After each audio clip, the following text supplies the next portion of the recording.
Mensuration, इसका मतलब हुई क्षेत्रमिति। पिछले में हम देखे थे ट्रेंगल का एरिया, अब देखते हैं क्वाड्रिलेटरल। क्वाड्रिलेटरल इसके हिंदी में कहते हैं चतुर्भुज। क्वाड्रिलेटरल में सबसे पहले हम देखेंगे आयत, रेक्टेंगल, इसको इंग्लिश में बोलते हैं रेक्टेंगल। आयत, इसका आमने सामने की भुजा क्या होता है, बराबर। इसको यदि तुम एल मानते हो तो ये भी एल हो गया, इसको बी मान रहे हो तो ये भी क्या हो गया, बी हो गया। तो ए बी बराबर डी सी और ए डी बराबर बी सी।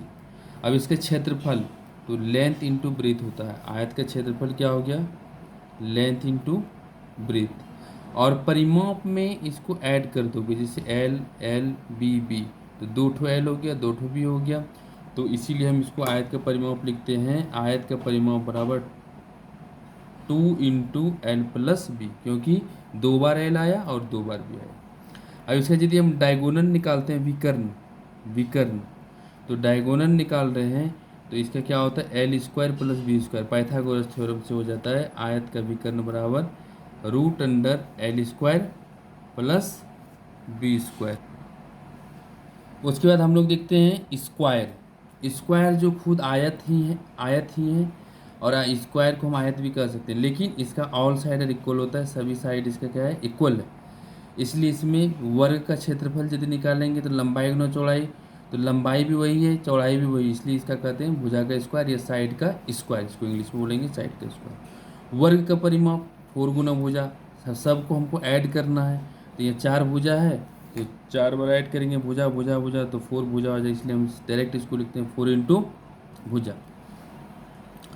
वर्ग का विकर्ण, वर्ग का विकर्ण, ये जो विकर्ण है डायगोनल है, तो इसमें क्या होता है, L square plus B square, तो एल भी वही है, बी भी वही है, सेम है दोनों, इसलिए ए स्क्वायर प्लस ए स्क्वायर, तो रूट 2 ए स्क्वायर हुआ, और स्क्वायर से रूट खत्म, रूट 2 इंटू ए हो गया, और ए को हम इसलिए कहते हैं रूट 2 गुना भुजा, रूट 2 गुना भुजा। अब आगे हम लोग देखते हैं समांतर चतुर्भुज पैरेललोग्राम, जो कि आयत को थोड़ा दबा, एक साइड से कॉर्नर जब दबाते हैं तो इस तरह का आकृति बनता है, पैरेललोग्राम, पैरेललोग्राम। इसका भी आमने सामने का जो साइड होता है वो इक्वल होता है, लेकिन इसका एंगल 90 डिग्री नहीं होता है, और रेक्टेंगल का ऑल एंगल 90 डिग्री होता है। तो समांतर चतुर्भुज का क्षेत्रफल जो निकालते हैं, आधार गुना ऊंचाई, आधार गुना ऊंचाई, इसमें जिस पे परपेंडिकुलर होता है उसको हम बेस बोलते हैं, आधार बोलते हैं। या यदि इसमें बेस नहीं दिया हुआ रहेगा या हाइट नहीं दिया हुआ रहेगा, तो हम क्या करेंगे, डायगोनल इसका मिलाएंगे, और ये दो त्रिभुज में बट जाता है, और हीरोन सूत्र से हम एक त्रिभुज का क्षेत्रफल निकालेंगे और उसका दोगुना कर देंगे, उससे भी समांतर चतुर्भुज का हम क्षेत्रफल निकाल लेते हैं। अगला है समचतुर्भुज, जिसको इंग्लिश में बोलते हैं रहम्बस। समचतुर्भुज रहम्बस, इसमें क्या, ये भी ये स्क्वायर को दबा करके, स्क्वायर को जब हम कॉर्नर से दबाते हैं तो ये रहम्बस की आकृति का बन जाता है। इसका भी ऑल साइड इक्वल होता है, ये भी ए यदि है, ये भी ए, ये भी ए, और ये भी रहम्बस का। और रहम्बस में एक खास बात ये कि इसका जो डायगोनल होता है एक दूसरे को समकोण पर समद्विभाग करता है, समद्विभाजित करता है, बराबर बराबर भागों में बांटता है। कहने का मतलब ए ओ बराबर ओ सी और ओ डी बराबर ओ बी, और ये 90 डिग्री का एंगल बनाता है। 90 डिग्री यहाँ समकोण पर समद्विभाजित कर रहा है, 90 डिग्री का एंगल बनाता है। इसमें भी यदि हमको एरिया निकालना, यदि हम एक ट्रेंगल का एरिया निकाल लें और उससे चारों 4 से साइड 4 से हम मल्टीप्लाई कर देंगे ट्रेंगल में, तो इसका एरिया निकल जाएगा। और समचतुर्भुज का क्षेत्रफल बराबर होता है आधार गुना ऊंचाई, आधार जिस पे परपेंडिकुलर होता है उसको हम आधार बोलते हैं, और ये हो गया हाइट।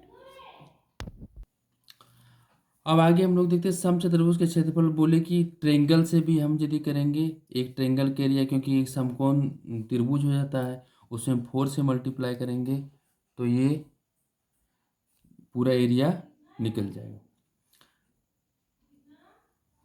समचतुर्भुज की परिमिति, तो परिमाप, परिमिति जो होता है वो क्या होता है, 4 इंटू भुजा की लंबाई, जो वर्ग का परिमाप हो वही, क्योंकि इसका भी सभी साइड इक्वल होता है। अब समचतुर्भुज का क्षेत्रफल यदि हमको दोनों विकर्ण दिया हुआ है तो हाफ गुना विकर्णों का गुणनफल। ये यदि विकर्ण को हम d1 d2 मानते हैं तो half into d1 into d2 भी हम कर सकते हैं। यदि हमको विकर्ण दिया हुआ और समचतुर्भुज का भुजा निकालना है तो समचतुर्भुज की भुजा बराबर रूट अंडर पहला विकर्ण बटे 2 का स्क्वायर प्लस दूसरा विकर्ण बटे 2 का स्क्वायर। समलंब चतुर्भुज ट्रिपेजियम, समलंब चतुर्भुज का क्षेत्रफल हाफ इंटू समांतर भुजाओं का योग इंटू ऊंचाई होता है। समलंब चतुर्भुज का आमने सामने का जो साइड होता है वो तो समांतर होता है, पैरेलल होता है, लेकिन जो अदर दो साइड होता है ये अनपैरेलल होता है और समांतर होता है। तो समांतर चतुर्भुज का क्षेत्रफल बराबर हाफ इंटू समांतर भुजाओं का योग इंटू ऊंचाई जो ये हाइट, तो हाफ इंटू ए प्लस बी इंटू एच, यदि हम एक को ए माने दूसरे को बी माने।